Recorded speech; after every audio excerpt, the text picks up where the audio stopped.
नमस्कार दोस्तों, इनकी आवाज़ में मैं ताहिर शेख। जैसे कि आपको पता है कि लॉकडाउन चल रहा है पूरे हिंदुस्तान में, और लॉकडाउन के चलते सारे हिंदुस्तान में कहा जाए कि सारे हिंदुस्तानी परेशान हैं। कितने लोग अपने घर को जाने के लिए पैदल निकल चुके, कितने लोग किसी के घर में पैसे नहीं खाने को, कितने लोग किनकी नौकरियां नहीं, कितने लोग के धंधे पानी बंद। ऐसे हालात में, जिस हालात में पूरी कंट्री परेशान है, ऐसे हालात में इंसान को इंसान का सहारा बनना चाहिए। उस हालात में एक बड़ी बड़ी कंपनियां अपने स्टाफ को इस लॉकडाउन के चलते निकाल रही है, काम पे से निकाल रही है ओनली बिकॉज ऑफ सैलरी, और उन पर इल्ज़ाम लगा के निकाल रही है। जबकि हमारे देश के प्रधानमंत्री श्री नरेंद्र मोदी जी और उद्धव ठाकरे साहब, जो हमारे महाराष्ट्र के सीएम हैं, उन्होंने खुला बोला है कि इस लॉकडाउन में कोई किसी स्टाफ को नहीं निकालेगा।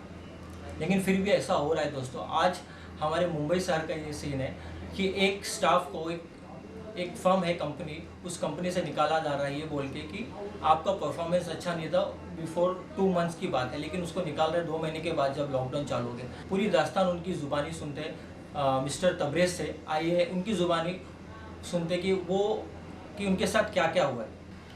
मेरा नाम शम्स तबरेज़ है। मैं घाटकोपर का रहने वाला हूँ। एक मिडिल क्लास फैमिली से बिलोंग करता हूँ मैं। मेरे घर में मम्मी और डैडी है। डैडी भी इतने ख़ास है नहीं, ज़ईफ़ है। सोर्स ऑफ इनकम मेरा मैं ही हूँ, जो मैं काम करता हूँ मेरा घर चलता है उससे।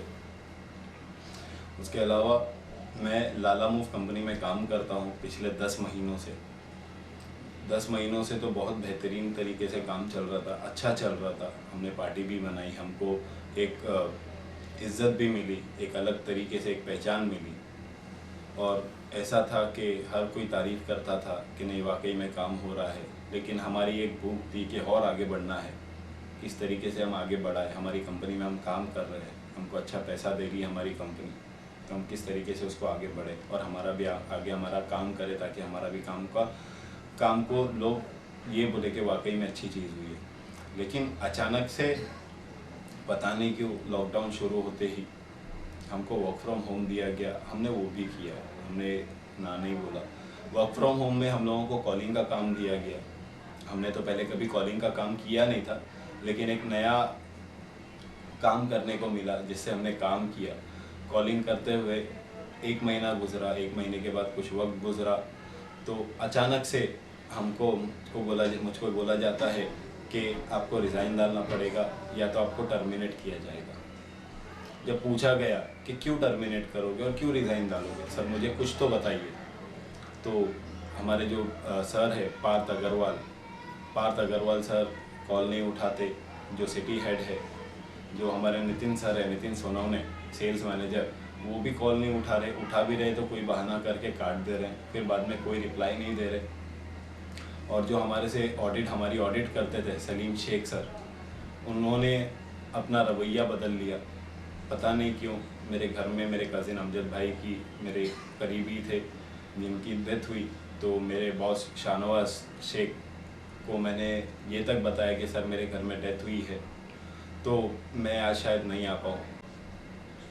मेरे घर में डेथ हुई उसी दिन शाम में मुझे कॉन्फ्रेंस कॉल में, जूम कॉल पे जब कॉन्फ्रेंस कॉल हुआ, तो सलीम सर मुझे जलील करते हैं कि बताना चाहिए, नहीं चलेगा ऐसा, ये नहीं चलेगा। चलो समझा कि कुछ तो होते, रिपोर्टिंग्स वगैरह होती है, मेरे एंड से गलती हो सकती है, मान लिया मैंने। फिर उसके बाद अचानक से ऐसा होता है कि मुझे बोला जाता है कि रिज़ाइन डालो वरना हम टर्मिनेट कर देंगे। मैंने जब बार बार बोलने पे पूछा कि सर मेरी क्या गलती है, तो हमेशा से यही जवाब आया कि पार्थ सर बोल रहे हैं इसको रिज़ाइन डलवाने, तो मैं टर्मिनेट कर दूँगा। पार्थ सर से ये पूछना चाहता हूँ, पार्थ सर इतना वक्त अच्छे से गुजारे, तो अभी लॉकडाउन के टाइम पे क्या तकलीफ़ हो गई? तो फिर कुछ दिन के बाद पता चलता है कि आपने फ़्रॉड किया। अगर मैंने फ़्रॉड किया तो सर इतने वक्त से आपने मुझे सैलरी क्यों दी? तो सर अगर मैंने 2 महीने से फ़्रॉड किया जैसा आप बोलते हो, अगर मैंने कुछ गलत काम किया है कंपनी में, तो पिछले महीने सैलरी भी आपने ही दी है सर, और ये महीने भी मैं काम कर ही रहा था। ऐसा नहीं कि मैं घर पे बैठा हुआ था। वर्क फ्रॉम होम जिस तरीके से चल रहा था तो बहुत अच्छा चल रहा था सर।